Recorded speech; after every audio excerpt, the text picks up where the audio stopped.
नमस्कार। और आज की इस खास चर्चा में आपका स्वागत है। आज हमारे पास है एक बहुत ही महत्वपूर्ण ग्रंथ श्रील रूप गोस्वामी का लिखा हुआ भक्ति रसामृत सिंधु। हम खास तौर पर इसका अंग्रेजी अनुवाद द नेक्टर ऑफ डिवोशन और श्रील एसी भक्तिवेदांत स्वामी प्रभुपाद, जो इस्कॉन के संस्थापक हैं, उनकी व्याख्या पर ध्यान देंगे। इस ग्रंथ को अक्सर भक्ति का विज्ञान कहा जाता है। मतलब ईश्वर के प्रति, भगवान कृष्ण के प्रति वो शुद्ध, बिना शर्त वाला प्रेम पाने का रास्ता। तो चलिए खोलते हैं इसे और देखते हैं कि भक्ति के इस अमृत में क्या छिपा है। कोशिश करेंगे कि इसे आसान भाषा में समझें। बिल्कुल। और ये जानना जरूरी है कि ये कोई आज की किताब नहीं है।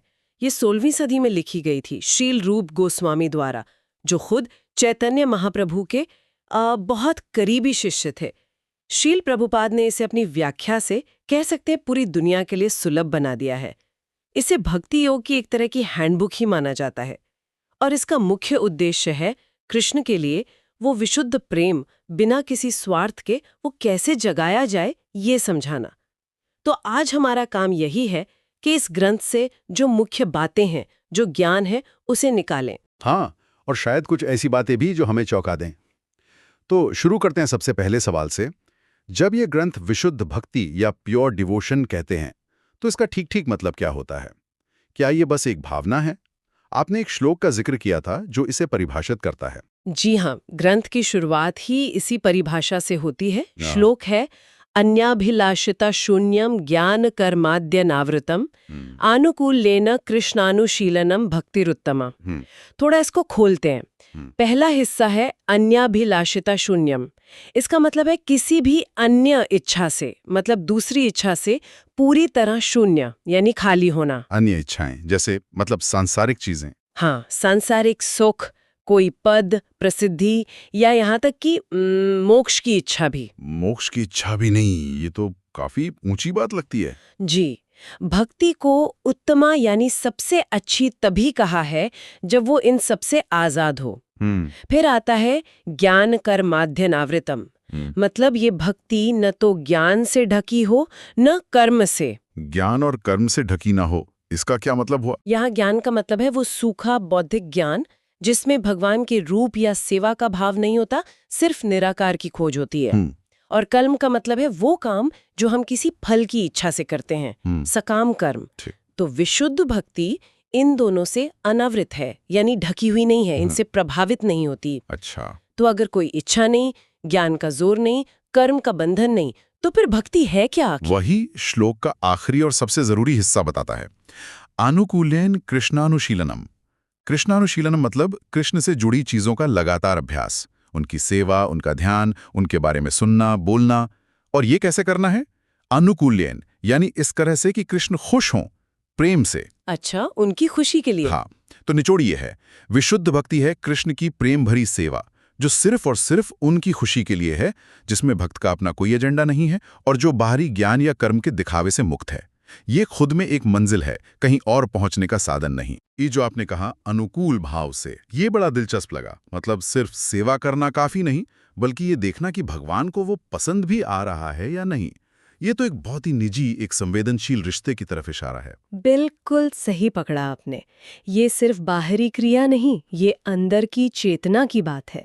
यही बात भक्ति को सिर्फ रस्मों या सूखे वैराग्य से अलग करती है। ये एक जीवित रिश्ता है।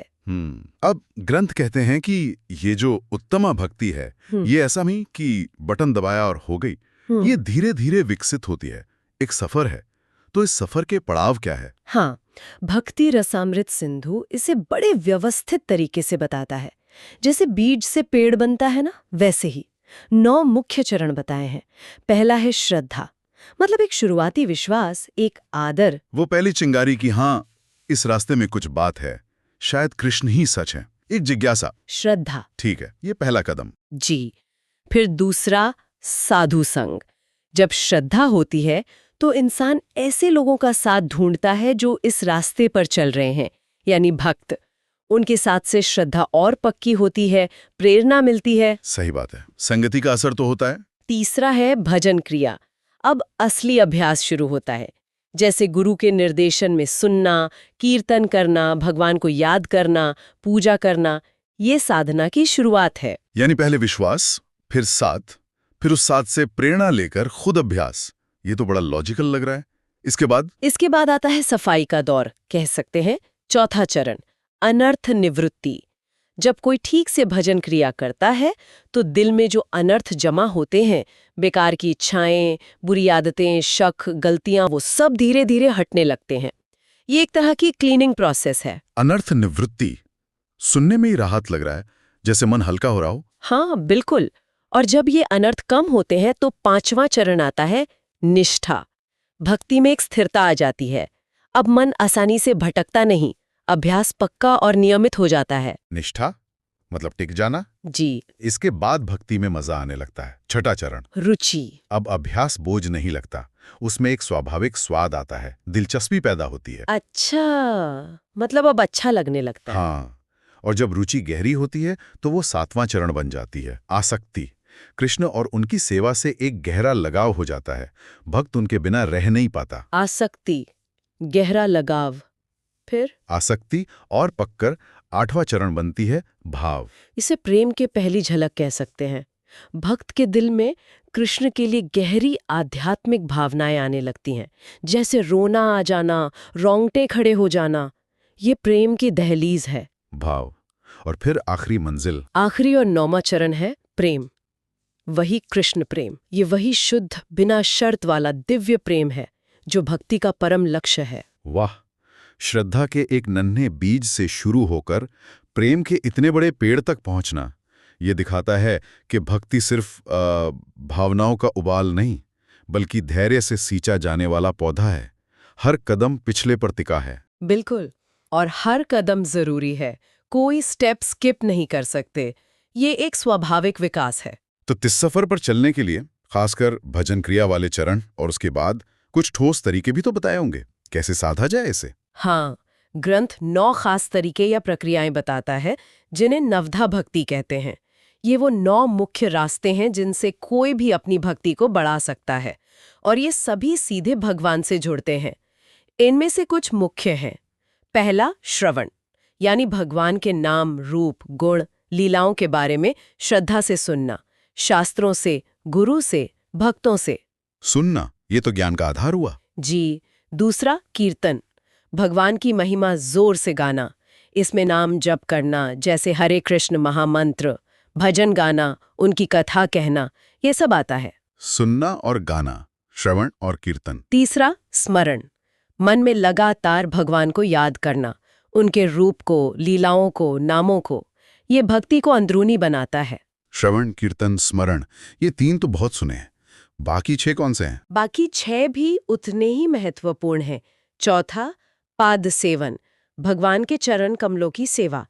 इसका मतलब विग्रह के चरणों की सेवा भी है, और उनके धाम जाना, पवित्र नदियों की सेवा या उनके भक्तों की सेवा भी। अच्छा, पांचवा?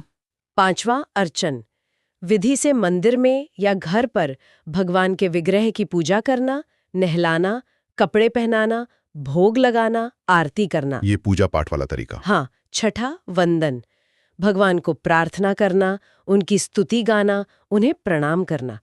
इससे विनम्रता आती है। वंदन, ठीक है।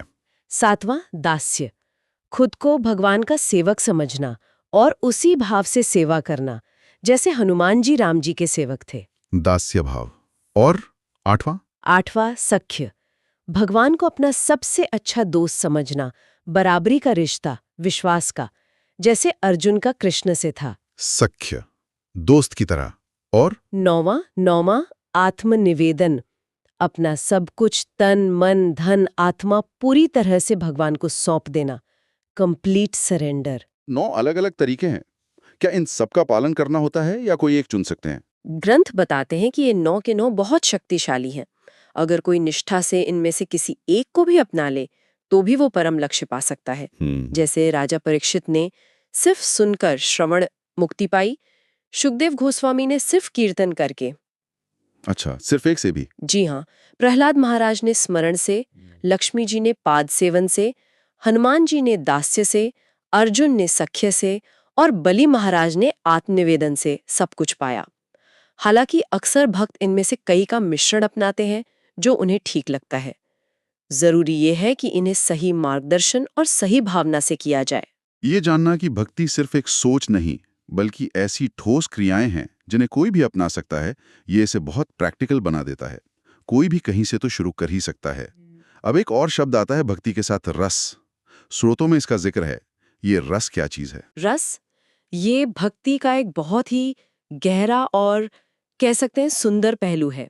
रस का सीधा मतलब है स्वाद या भावनात्मक अनुभव। जैसे खाने में मीठा, खट्टा, नमकीन रस होते हैं, वैसे ही भक्ति में भगवान के साथ जो रिश्ता बनता है उसके भी अलग-अलग भावनात्मक स्वाद होते हैं। ग्रंथ का नाम ही है भक्ति रसामृत सिंधु, भक्ति के अमृत का सागर, जिसमें कई रस हैं। ये रस वो खास तरीका है जिससे भक्त भगवान से जुड़ता है और प्रेम का अनुभव करता है। ग्रंथ 5 मुख्य रसों की बात करता है। 5 अलग अलग तरह के भावनात्मक रिश्ते भगवान के साथ। ये कौन कौन से हैं? हाँ, 5 मुख्य भक्ति रस है। पहला है शांत रस। इसमें भक्त भगवान की महानता देखकर एक गहरी शांति और आदर महसूस करता है। थोड़ी दूरी सी होती है पर गहरा सम्मान होता है। शांत रस, ठीक है। दूसरा दास्य रस। इसमें भक्त खुद को भगवान का सेवक समझता है और उनकी सेवा करने में ही खुशी पाता है। यहाँ आदर के साथ सेवा का भाव मुख्य है, जैसे हनुमान जी का भाव। तीसरा साख्य रस। इसमें भक्त भगवान को दोस्त मानता है, बराबर का। हंसी मजाक, बराबरी, विश्वास, कोई ज्यादा औपचारिकता नहीं, जैसे कृष्ण और अर्जुन। सख्य रस, दोस्त वाला भाव। चौथा वात्सल्य रस। इसमें भक्त भगवान के लिए माता पिता जैसा प्यार महसूस करता है। भगवान को बच्चे की तरह देखता है, उनकी देखभाल करना चाहता है, उनकी चिंता करता है, जैसे माँ यशोदा का कृष्ण के लिए। वात्सल्य, माँ बाप जैसा प्यार, ये तो बहुत अनोखा है ना? और पांचवा है माधुर्य रस। इसे सबसे ऊंचा, सबसे गहरा और मीठा रस माना जाता है। इसमें भक्त भगवान के साथ प्रेमी या पति पत्नी जैसा रिश्ता महसूस करता है। इसमें बाकी चारों रसों के तत्व भी होते हैं और साथ में एक खास अपनापन, समर्पण और प्रेम की इंतहा होती है, जैसे वृंदावन की गोपियों का कृष्ण के लिए प्रेम। ये तो कमाल है। मतलब भक्ति कोई एक जैसी सपाट चीज नहीं है। भक्त अपनी प्रकृति के हिसाब से भगवान के साथ इतने अलग-अलग, इतने निजी रिश्ते बना सकता है। ये भगवान को सिर्फ एक दूर के राजा की तरह नहीं, बल्कि कभी मालिक, कभी दोस्त, कभी बच्चा, तो कभी प्रेमी के रूप में दिखाता है। ये भक्ति को कितना जीवित और आकर्षक बना देता है, शांत आदर से लेकर इतने गहरे प्रेम तक। बिल्कुल, यही भक्ति रसामृत सिंधु की खासियत है कि ये भक्ति के इतने बारीक और अलग-अलग पहलुओं को इतने व्यवस्थित ढंग से सामने रखता है। ये दिखाता है कि भगवान के साथ रिश्ता उबाऊ या सीमित नहीं, बल्कि अनंत संभावनाओं से भरा है। हर रस अपने आप में पूरा है और आनंद देने वाला है। तो आज की चर्चा को अगर हम समेटें तो हमने देखा कि भक्ति रसामृत सिंधु कृष्ण प्रेम के रास्ते का कैसा नक्शा देता है। हमने विशुद्ध भक्ति की परिभाषा समझी, वो सेवा जो बिना किसी स्वार्थ के सिर्फ कृष्ण की खुशी के लिए हो। हमने भक्ति के विकास के 9 चरण देखे, श्रद्धा से प्रेम तक का सफर। हमने वो 9 अभ्यास देखे, जैसे श्रवण, कीर्तन, स्मरण, जिनसे भक्ति को साधा जा सकता है। और आखिर में हमने भगवान के साथ 5 अलग-अलग रसों या भावनात्मक रिश्तों की सुंदरता को जाना। वाकई काफी कुछ सीखने को मिला। निश्चित रूप से ये ग्रंथ भक्ति को सिर्फ भावना या अंधविश्वास नहीं, बल्कि एक व्यवस्थित विज्ञान या कला की तरह पेश करता है। शीला रूप गोस्वामी ने इसे बड़ी खूबसूरती से लिखा है और शीला प्रभुपाद की व्याख्या ने इसे हम तक पहुंचाया है। ये दिखाता है कि सबसे ऊंचे आध्यात्मिक लक्ष्य को भी एक तरीके से, एक रास्ते पर चल के पाया जा सकता है। अब आखिर में सुनने वालों के लिए एक सवाल छोड़ जाते हैं।